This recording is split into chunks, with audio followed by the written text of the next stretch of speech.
Yo, what's up, fam? I want to welcome you to this week's episode of The Life of B. Today's episode is all about leveling up in the love game. Y'all, I was just thinking.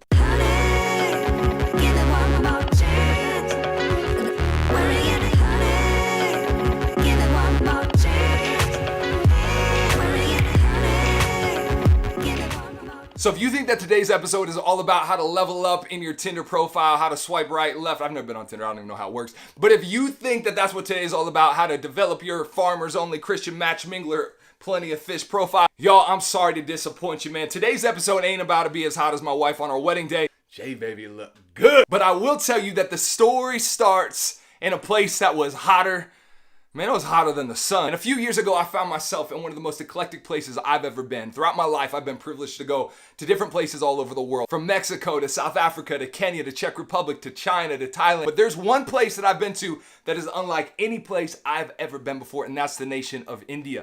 So a few years ago, I had the privilege of going over to the nation of India by invitation by an international organization that wanted us to come, myself and some others within our Hope Assembly team, to do assemblies for students in Northeast India. One of my dreams from the earliest years of my life was to serve with a lady named Mother Teresa. Whether you're a person of faith or not a person of faith, you can acknowledge that this woman, because of her care for the poor and because of her care for the people that no one else cared for, and her choices to show love to people, made a massive impact in the world. In fact, when she died, the nation of India mourned her death because she made such an impact on the people. And so I carried this dream for years. So man, when I got the invitation to go to India, to go over there and do assemblies, I thought to myself, man, I got to go a week early so that I could go to Calcutta and serve in Mother Teresa's homes for the dying and the destitute. So I went a little bit earlier than our team. I went to Calcutta, and you guys, I've never been to a place like it before in my life. I arrived in the dead of the evening, hopped in a taxi, went to this hotel that I was going to be staying at right outside of a place called Sutter Street.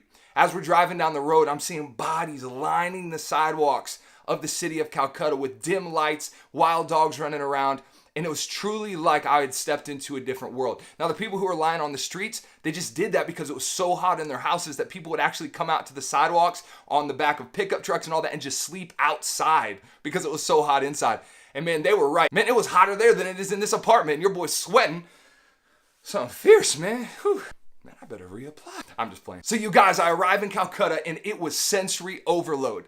The sounds of the cars honking, the smells of walking down streets, the sights of seeing things that I've never seen before in my life. You guys, it was crazy. It was incredible. I grew to love Calcutta on that trip and future trips that I would end up taking later on.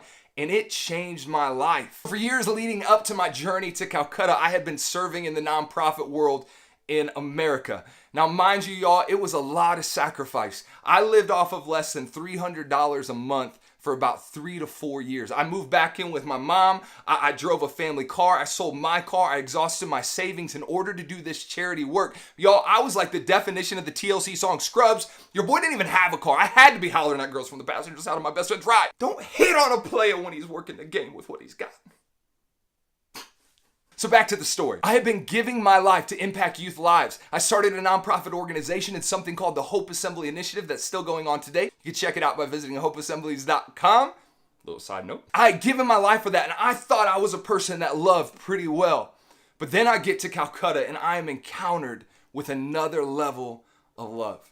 I went into these homes that Mother Teresa started where people from all over the world would go to serve for a week, a few days, months with the most poor and forgotten people in the world.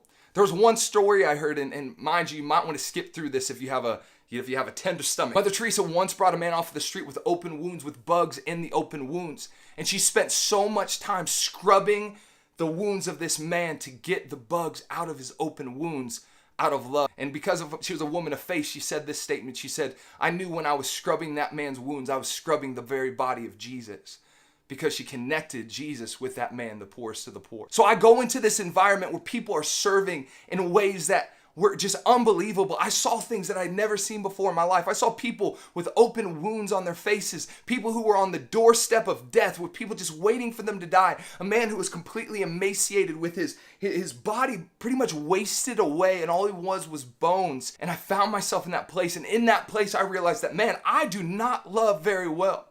Because while I was comfortable, living off of a really tight budget and living the TLC scrub life in my mom's house, driving my mom's car, living off my mom's food, the reality is I had never scrubbed the body of a person who couldn't clean themselves. I had never helped carry a man out of the bathroom. I never helped change the pants of a man with a mental disability after he had soiled himself.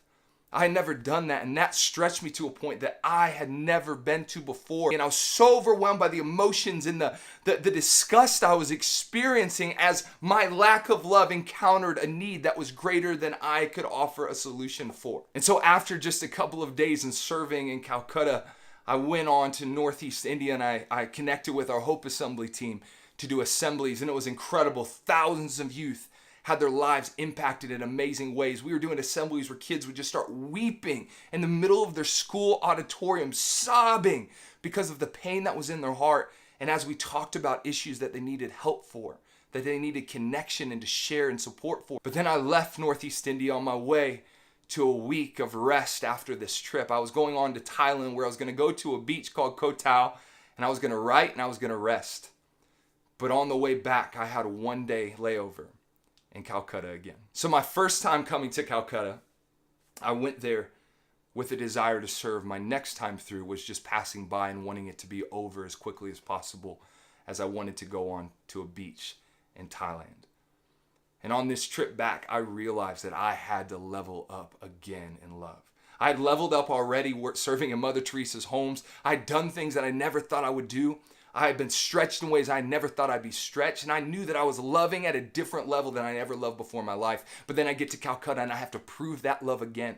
And sure enough, within the last couple of minutes in Calcutta, before I hopped on a bus to the airport, I'm walking down the street. I looked in front of me, and a near distance off, I saw a man coming towards me, and he was crawling on the ground, walking as well as he could on his knees with his legs bent behind him because his legs had been deformed and warped from a disease. His knees were on hot, tarry cement asphalt as he crawled towards me. And at that moment, I took an assessment of the situation as I walked, and I noticed that I was in shorts. This guy who had done charity for years, this guy who had just done a couple of days serving in Mother Teresa's homes, but what now was inconvenience, didn't really want to love, just wanted to get to the beach. And I thought to myself, man, I hope this guy doesn't reach out and grab my leg, because I don't know what's on his hands and I don't want it to get on me. And so sure enough, I walked up to the man, and as I began to pass him, he reached out his hand to grab my leg, to get my attention. And I like to say that I stopped, and I helped him, and I gave him some water, and I showed him love, and I showed him the dignity of a human being. But the reality is I didn't do that. I had one of the worst moments that I'd ever had in my life. And I sidestepped the man, and I walked right by him. It was at that moment that I realized that I needed to level up in love. And some of you today might relate to that in your life. That it's time for you to level up in love. That you've been loving people at this level, like right here, this comfortable level. Where you're like, man, I'll show you this much love, but I'm not going to take it to the next level. Well, y'all, I'm calling for the Life of B fam to level up in love. Y'all, let's take our love to another level. Let's show people that they matter to us. Let's do things that make us uncomfortable. And I want to give you 3 ways that this week you can level up in love. Some of you, man, you've been in a rut for a while, and you're like, man, I don't know how to get out of this rut of life. I'm telling you, if you'll level up your love, you'll get out of the rut and it'll change your life. It's time for you to level up. Here's how we're going to do it. Step number 1, embrace the outcast. Love people that nobody else loves. In my life, I find that I get changed when I hang out with homeless people. The people you pull up to off the highway that's asking you for money and you're kind of like, I don't want to make eye contact with them because then I feel like I got to give them something. Yeah, those people, real talk. Man, they need friends and they need love too. In my life, I have found that when I go and I inconvenience myself and I go and I sit next to a person and I bring them some food and I just say, hey, my name's Brandon, what's yours? Let's eat together. What's your story? I find that that changes me. So in your world, I want you to think about who are the outcasts in your world. If you're a student, it might be the kid who sits alone every day. If you're in business, it might be a person in your company that people just kind of talk about behind their back that needs a friend in the company. It could be whoever you think of, but think of somebody and be a friend to an outcast and show love to an outcast. Step number 2 is simply this: put yourself in uncomfortable situations. Man, so much of our life is all built around us remaining and staying comfortable in our life. But the reality is that you'll never level up in love if you're not willing to be uncomfortable.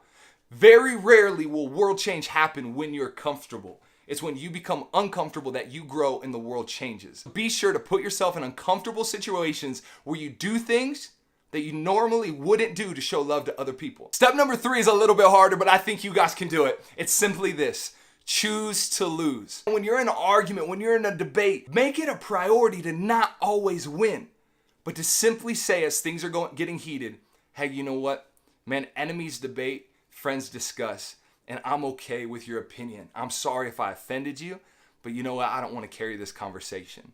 You guys, you can either win or you can love, but a lot of times you can't do both. So choose to lose and watch yourself level up in love. And now the final step I have for you, step number 4, is so good, and I want to challenge you to do it. It's simply this: always be accessible. No matter how high you think you get in life, allow your love to go higher and allow people to access you and access your life. Just like me, man, I didn't allow that guy to reach out and grab my leg in Calcutta. That man had probably been stepped by so many times that if I would have simply just stopped and been accessible and shown love to that man, that could have changed his life and changed his perspective of himself and the world around him. So never allow your success or your fame or the accomplishment of your dreams to go higher than your love goes. Remain accessible. Remain a friend. Allow people to talk to you, even if you don't think they're on your level. The reality is they are on your level, man. You ain't on another planet. You still on Earth, and you're a human, and you need to love people, because that's the best thing you can do. People don't remember the people who get the most. They remember the people who gave the most.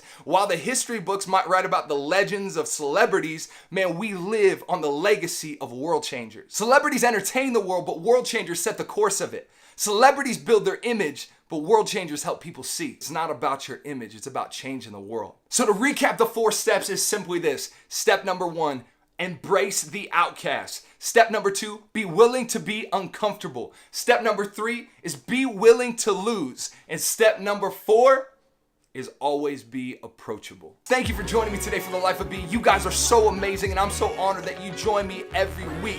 Thank you so much for commenting and being a part of this conversation, for liking these videos, for sharing them, and subscribing. You guys are amazing. Go and change the world, and let's together level up our love this week. See you next week on The Life of B. Peace out.